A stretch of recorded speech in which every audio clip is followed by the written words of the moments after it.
Good evening, folks. After more than 100,000 views in 48 hours, we can clearly see a pattern to the questions that are coming in about the Safe Zones video from the other night.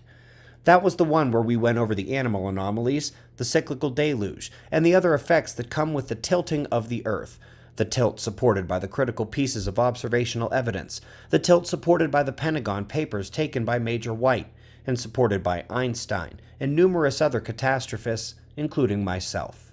With more questions than all others on that video combined, it seems that even those who liked the music at the end might have rather preferred I explained those still images a bit more. Sounds like a great idea for a Tuesday night.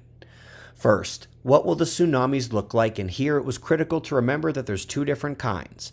First, the tilting of the Earth pushes the land into the water's inertial flow, leading to a slow building but hours-lasting high tide. Picture a foot a minute for several hours. This is the one from which you just can float away, and is likely to make it the furthest inland. The sloshback tsunamis come second, after the tilt, when the oceans literally slosh back the other way, and hit the other side of the land masses. With so much water on the land, or evaporated, there won't be as much to impact, but it will be fairly brutal at the coastline.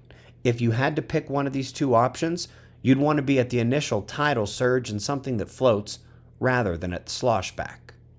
The next graphic was from our book, and we're just showing where we've gone so far in the magnetic excursion, and then breaking out further into what happens if we get no more accelerations, a slow acceleration of the field loss, and then a massive acceleration. Now, what is not in here is the fact that we had a shift in the 2015 fields, and then a field loss acceleration in 2017, coincident with a geomagnetic jerk. And so the green line is truly out at this point, somewhere between yellow and red. The safe zone consideration number one in my mind should be about the flood. The cyclical deluge may not be the most difficult aspect of the excursion to overcome, especially if you can just float away, but it is the predominant concern that directs much of the other prepping. And yes, most of the Earth is indeed low elevation. The water breaks through the valleys and the plains easily, leaving a lot of the mountain areas spared. The second consideration was about the weather, and for this you need to consider both the current conditions and those after the tilt. For all we know, a decade could separate the sun knocking out the power and then the tilt of Earth. If you only survive now because of electricity, it's something to think about.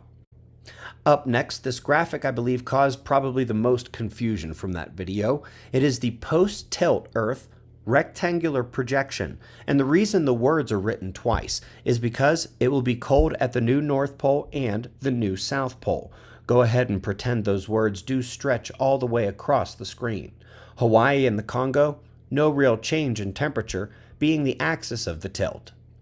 Finally, no matter how great your spot, if there are too many other people around, it's a problem. Everyone will have the same needs: food, water, shelter, supplies. And if you have seen The Road or Mad Max or The Colony or anything like that, a lot of times what they get right is the human nature and what we'll do to survive. The more rural, the better, either permanently or as a solid bug-out plan. A lot of people emailed asking where they could find the safe zone maps, like I pulled them from a website. Sorry, I made these maps based on the current climate with the potential to lose electricity, the future climate after the shift, the likely inertial wave paths and those of the sloshback tsunamis, and also, as you can see, things like volcanoes and whether some other thing makes the region unfavorable for the time being. Go back to the disaster series. Watch the full 77-minute video. There's a lot more in there on survival than you might imagine, or remember if you've seen it already. I'll see you in the morning for the daily update. Be safe, everyone.